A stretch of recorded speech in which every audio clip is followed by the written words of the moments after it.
Hey there, my friends. Today I'll show you how to remove the background in OBS without a green screen. Open any browser. Type in Background Remover OBS. Click the first tab and then proceed to download depending on your system. In my case, it's Windows. Choose Windows 64. Yes, you'll have a file like this downloading. Open it up. At the same time, go to the C drive Program Files. Look for OBS Studio here. Go in, open our plugin, and simply move all the files from here to there.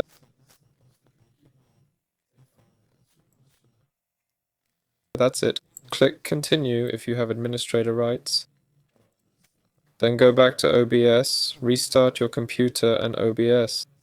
Unfortunately, I can't do that right now, but generally you'll select filters on your camera, your webcam. Hit the plus sign. You'll see a video background remover here. Turn it on and your background will be removed. That's all. I've been with you. Goodbye, everyone.